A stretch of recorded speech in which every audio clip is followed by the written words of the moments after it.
जय श्री राधे प्रभु जी। जी राधे राधे। मुझे मेरा एक क्वेश्चन था आपसे कि जैसे कि अभी मुझे 1 साल ही हुए हैं, मैं इतने भक्ति भाव में अभी लीन हुई हूँ भगवान के प्रति। और जैसे कि मैं चाहती हूँ कि मैं एक साइंस स्टूडेंट रही हूँ, तो मैं जानना चाहती हूँ कि मुझे अगर साइंस और संस्कृति को कोरिलेट करना हो तो वो मैं किसी को अगर मुझे बताना होगा कि जैसे मैं अब मानने लग गई हूँ और मुझे किसी को बताना होगा जो अभी इतना नहीं, मतलब जो नास्तिक है या जो नहीं मानते हैं, तो मैं उनको साइंस और संस्कृति को कैसे कोरिलेट करके बताऊँ?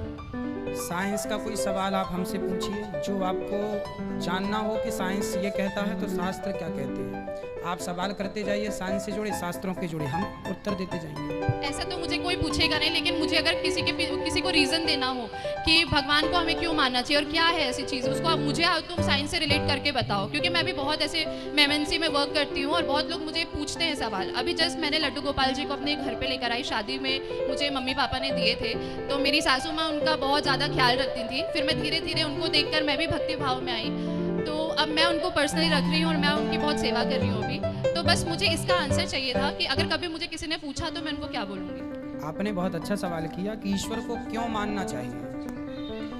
देखिए, एक उस व्यक्ति से आप मिलें जो ईश्वर को नहीं मानता, फिर वो सत्संग से जुड़ा और ईश्वर को मानने लगा, तो ईश्वर के ना मानने में और फिर बाद में मानने में उससे पूछो कि क्या अंतर है, तो वो बताएगा कि जब नहीं मानते थे तब परेशान थे, अशांत थे, पर मानने के बाद, ईश्वर को महसूस करने के बाद मन को शांति मिली। तो ये देखिए, शांति के लिए आप लोग, अब जैसे कोई घूमने के लिए जम्मू जाता है, कश्मीर जाता है, कुल्लू मनाली जाता है इत्यादि, हम सवाल करें कि भाई आप क्यों जाते हैं,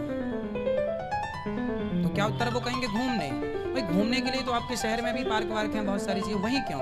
कारण है कि आपका मन कर रहा है वहाँ जाने का, और वहाँ जाने से आपको, आप कभी बचपन में, अब आप तो शहर में पले बढ़े होंगे, गांव का एक आलम होता है। गांव में बैलगाड़ी होती थी पहले हमारे ज़माने में, तो जब बैलगाड़ी जाती थी या ट्रैक्टर जाता था ट्राली के संग, तो हम लोग पीछे लटक जाते थे, है ना, और बहुत दूर तक चले जाते थे संग, बैलगाड़ी के पीछे, ट्राली के पीछे आप कभी लटके बचपन में? नहीं, लेकिन मैं गांव, मतलब मेरा होम टाउन है रीवा, गांव है, तो मैं आते जाते रहती हूँ। वहाँ गाड़ियों में ना छोटे छोटे बच्चे लटक जाते, लटके तो देखा होगा कभी? बहुत दूर तक। अब वो बच्चा यहाँ से लटक के वहाँ तक चला गया और फिर पैदल आ रहा है धूप में, पूछा क्यों? जब यहीं आना था तो वहाँ तक गए क्यों लटक के? बोले भाई वो आनंद आ गया हमें, वो सुख मिल गया।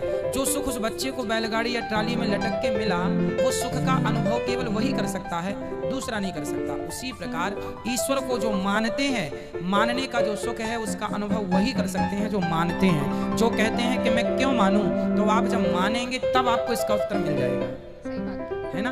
अब हम कहें कि मानो मानो, नहीं होता। मैं कहूं कि इस आदमी से प्यार करो, कहने से थोड़ी होता है, प्यार कहने से नहीं होता। उसी प्रकार ईश्वर से प्रेम कहने से नहीं होता। मैं कहूँ इसके लिए आपको सत्संग करना पड़ेगा। सत्संग में कोई बात क्लिक कर जाएगी आपके हृदय तक, तो आप फिर मुड़ जाएंगे।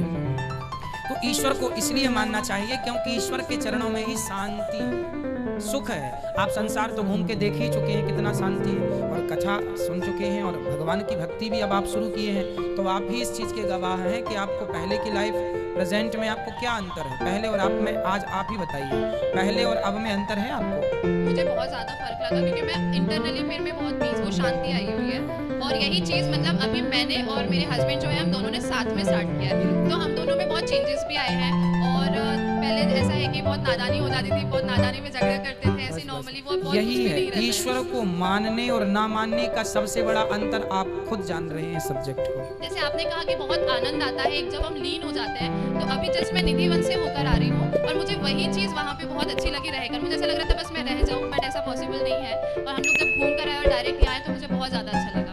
तो मैंने सोचा था कि आपसे मैं सवाल ज़रूर करूँगी, और मुझे बहुत अच्छा लगा कि आज मैं आपके सामने हूँ, मेरे पूरे परिवार की तरफ से मैं आपके सामने हूँ। आप साइंस के स्टूडेंट हैं और साइंस को बहुत करीब से जानते हैं। साइंस का अपना सब्जेक्ट है, अच्छा है। मैं भी ये माइक पे बोल रहा हूँ, ये भी एक साइंस की देन है। मेरे सामने लैपटॉप रखा है, ये भी एक साइंस है। परंतु ये चीज़ें मान लो कि साइंस आपको आगे ले जा सकती है, आपका विकास कर सकती है, पर आपका जो आंतरिक विकास होना चाहिए, जो आत्म कल्याण की बातें आती हैं, शांति की, तो वो ध्यान योग से ही आएगा, ईश्वर के चिंतन से ही आएगा।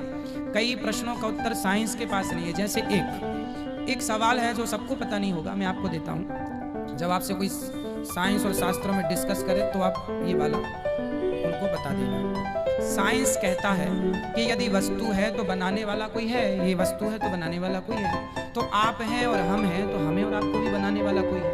कौन है वो? उसी का नाम परमात्मा। साइंस उसे एनर्जी कहता है, पावर कहता है, हम उसे आत्मा परमात्मा कहते हैं, ईश्वर कहते हैं। तो ये पहला तर्क हमारा, जिससे साइंस बिल्कुल निःशब्द हो जाता है। दूसरा, हमारा दिल धड़कता है तो शरीर एक्टिव है। मेडिकल साइंस में आ गया हम।